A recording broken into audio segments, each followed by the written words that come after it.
Eu queria que os irmãos abrissem a palavra de Deus em Êxodo, livro de Êxodo. Quando trouxeram a Bíblia, diga glória a Deus.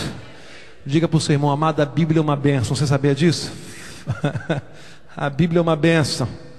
Não se aparte da sua boca essa palavra em nome de Jesus. Êxodo capítulo 12. Aqui fala sobre a instituição da Páscoa, mas eu não quero pregar propriamente sobre isso aqui não, amado. Mas vocês vão ver o que vai acontecer em nome de Jesus. Mas não vou falar sobre a Páscoa propriamente dita não. Mas eu quero usar esse texto aqui para você verificar um propósito de Deus que sempre existiu, inclusive até mesmo na Páscoa. Acharam Êxodo capítulo 12?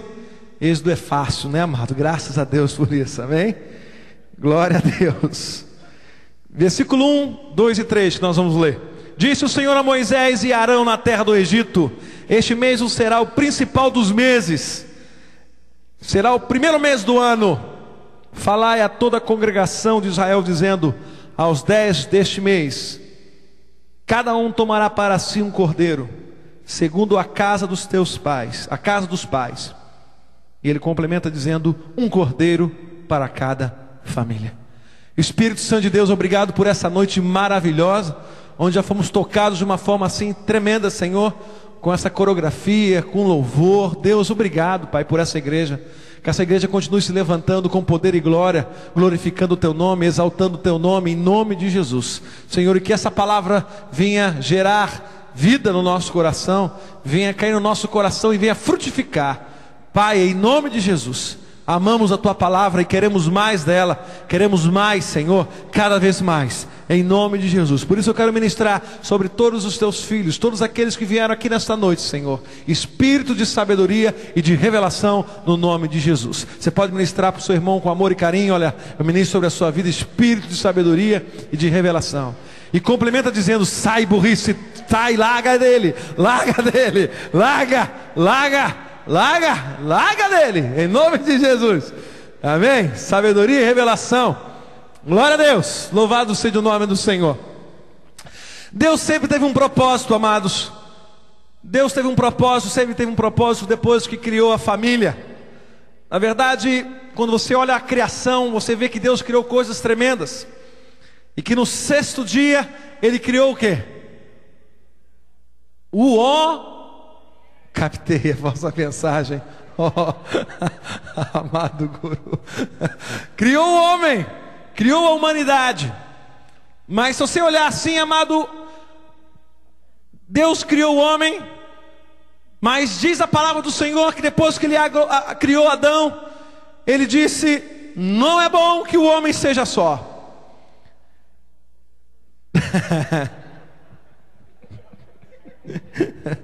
E tem gente que não gosta, amado. Como é que pode negócio dele?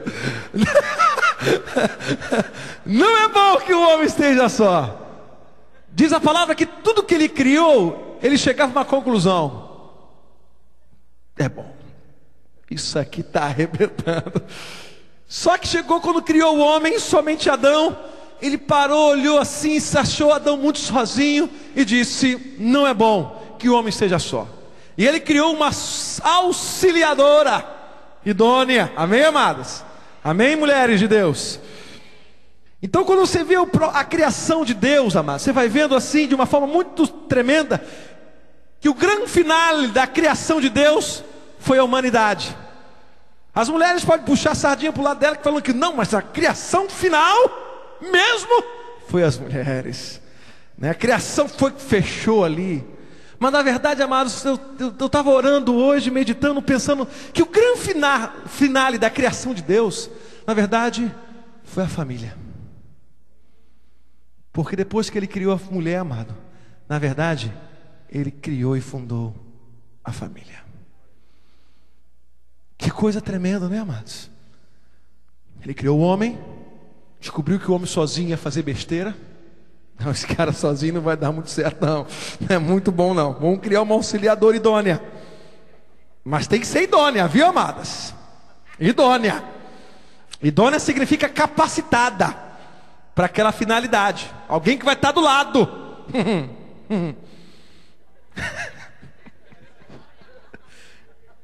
E na verdade com isso ele instituiu o que, amados? A família. Aí veio o pecado, você sabe muito bem essa história, né? Infelizmente o pecado entrou na humanidade e por isso a família começou a perder os valores iniciais que ela tinha.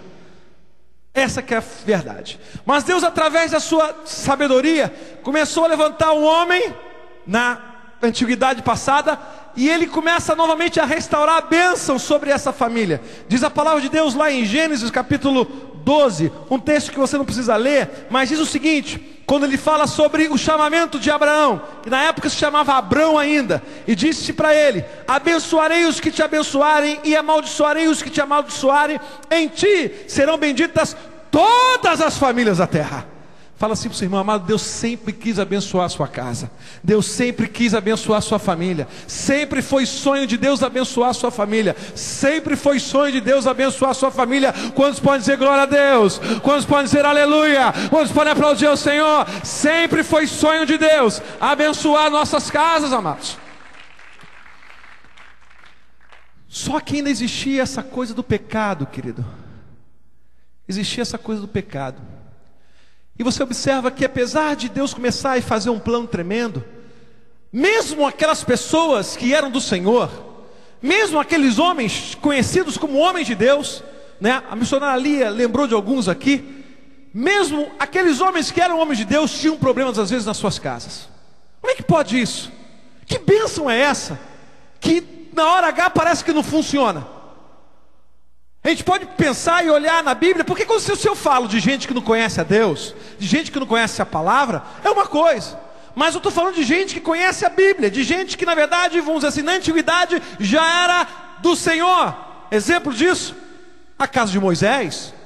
Os próprios irmãos se levantaram contra Moisés, porque Moisés casou com uma pessoa que não fazia parte do povo de Deus, não fazia parte do povo de Israel, e aqueles dois, Arão e Miriam, se levantaram contra Moisés, razão pela qual Miriam ficou 7 dias leprosas, só não morreu porque Moisés intercedeu. Ou seja, já existia conflito familiar. Mas meu Deus, como é que pode? Mas a bênção já era para Abraão, que ele abençoaria as famílias. E a família de Moisés? Uma família citada aqui na vigília é a família de José. Família de gente crente, família de gente que conhecia o Senhor, que tinha um Deus. Mas você viu a confusão que aconteceu? Os irmãos querendo comer o fígado de José, só porque ele era vascaíno, amado. Queriam comer o fígado de José, amados. Injustiça. Porque ele recebeu o manto de Jacó, amado. Esse manto era um manto branco, com uma faixa preta assim, ó. Aí ficaram invejosos, ficaram invejosos. Você vê também na vida, como foi citado aqui também na vigília, na vida de o próprio pai de José, Jacó, e o seu irmão Esaú. Gente, amado, eu estou falando de gente crente, trazendo para o contexto de hoje, é gente crente. Que bênção é essa que Deus falou que ia acontecer e que parece na hora H, desaparece. Um outro homem, um homem segundo o coração de Deus, Davi. Quando tu olha assim, cara, um homem segundo o coração de Deus, esse homem vai arrebentar. Esse vai arrebentar. Esse vai ser exemplo assim para tudo. Arrebentou, mano, arrebentou. Arrebentou com a casa dele, amados. Ele arrebentou com a casa dele. Era filho dele transando com filha, uma desgraça. O filho mais amado perseguindo o pai, uma tristeza. Mas que bênção é essa, querido? Que nem com o homem segundo o coração de Deus funciona. Que bênção que é essa, queridos? É que na verdade, amados, apesar desses homens na antiguidade serem homens segundo o coração de Deus, ainda existia uma palavrinha que perseguia cada um deles: o pecado. O pecado é uma desgraça nas nossas famílias. Diga para o seu irmão que do pecado é uma desgraça nas nossas famílias.